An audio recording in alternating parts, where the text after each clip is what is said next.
আসসালামু আলাইকুম। সবাই কেমন আছেন? আশা করছি আল্লাহর অশেষ রহমতে সবাই অনেক ভালো আছেন। আলহামদুলিল্লাহ আমিও আমার পরিবারের সকলে অনেক বেশি ভালো আছি। তো আজকে সকালে ব্লগটি শুরু করছি আমার পুকুরের ভিডিও দিয়ে। আমি পুকুরের ভিডিও দিচ্ছি না আজ কতদিন ধরে, তাই আমার অনেক আপুরা জিজ্ঞাসা করতেছেন যে আপু পুকুরের ভিডিওগুলো দিন, আপনার পুকুরের ভিডিওগুলো আমার কাছে অনেক ভালো লাগে। এভাবে অনেক কমেন্ট আমার কাছে আসছে। আসলে পুকুরের ভিডিওটা আমি দিচ্ছি না, এটা হচ্ছে আরেকটা আপু আমাকে কমেন্ট করছিল, যে বলছিল যে আপু তুমি পুকুরের ভিডিওটা করো, আমার তো অনেক ভয় লাগে যদি পুকুরে মোবাইলটা পড়ে যায় তখন কি হবে। আসলে এই কথাটা আমারও মাথায় ছিল, কিন্তু কখনো মানে ভাবি নাই আর এভাবে যে হ্যাঁ পড়ে যাবে বা কি। কিন্তু আপুর কথাটা শুনে না আমার কাছে একটু ভয় লাগছিল যে আসলে যদি মোবাইলটা পড়ে যায়। তো সেটা ভেবে আমি পুকুরের ভিডিও কতদিন করি নাই, কিন্তু আমার অনেক আপুরা আবার আছে যে পুকুরের ভিডিওটাও খুব ভালোবাসতেছে, পছন্দ করতেছে।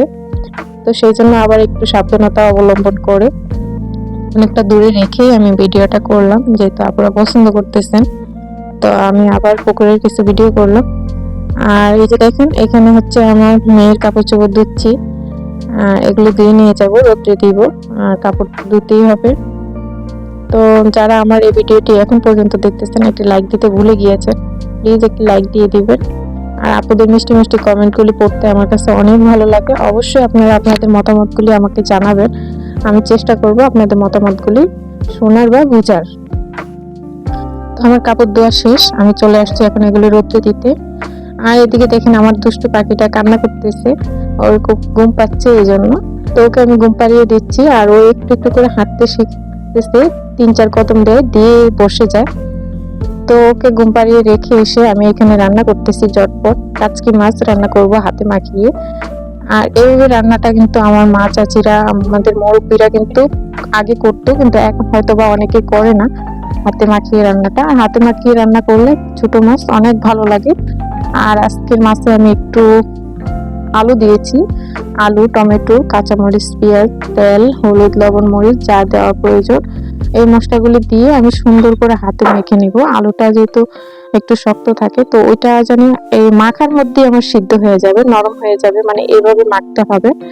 তো এখনকার আপুরা হয়তো এটা মাখে না, কারণ হাত জ্বলবে এটা চিন্তা করেই মাখে না অনেকে, কষিয়ে নেয়। তো আমি এটা মাখিয়ে খাই, গ্রামে এখনো মাখিয়ে খাই সবাই। তো এই যে দেখুন আমি মাছগুলো দিয়েছি, মাছগুলো দিয়ে আমি বসিয়ে দিচ্ছি। আর এখানে 1/2 কেজি মাছ আছে, কাসকি মাছ। মাছগুলো বেশ বড় বড়ই ছিল, একদম ছোট না, মানে একদম বড় না আবার ছোট না, মিডিয়াম সাইজের কাসকি মাছ। খেতেও অনেক স্বাদ হয়েছিল।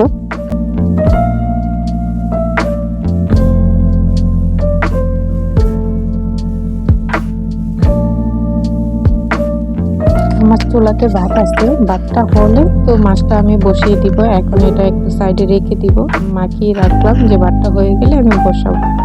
তো এই যে দেখুন আমি এখন সাইড করে রেখে দিচ্ছি, উপরে উঠিয়ে রাখলাম। আর এখন ভাতটা আমার হয়ে গেছে, তো ভাতটা হয়ে গেছে, তো মাছটাও আমি বসিয়ে দিলাম। তো এভাবে আর কি হয়ে যায়, একটা হলে আর একটা বসায়। আর এখন দেখুন মাছটা কিন্তু আমার বলক এসে গেছে, অনেক টাইম হয়ে গেছে, কিন্তু মাছটা আমি উল্টিয়ে দিইনি। তো এখন একটু ধনিয়া পাতা দিয়ে মাছটাকে আমি আস্তে করে উল্টিয়ে দিব, যাতে ভেঙে না যায়, আর আলুটাও যেন সিদ্ধ হয়ে যায়। ওইভাবে আমি রাখবো, আস্তে আস্তে করে মাছটাকে উল্টে দিব।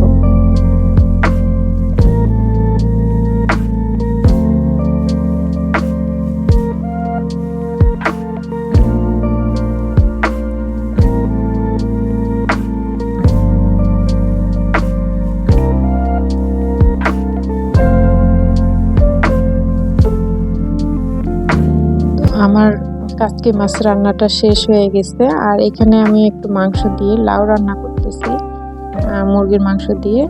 মুরগির মাংস দিয়ে লাউ রান্না করলে বেশ ভালোই লাগে, অনেক স্বাদ লাগে। তো আমার কাছে লাউ ছিল, মাংসও ছিল, তো ওইটা দিয়ে আমি সকালের জন্য দুপুরের জন্য লাউটা রান্না করে নিচ্ছি। কাচকি মাছ রান্না হচ্ছে আর হচ্ছে মাংস দিয়ে লাউ রান্না। তো আমার লাউ রান্না শেষ, দেখতে দেখতে আমি ভিডিওর শেষ পর্যায়ে চলে আসছি।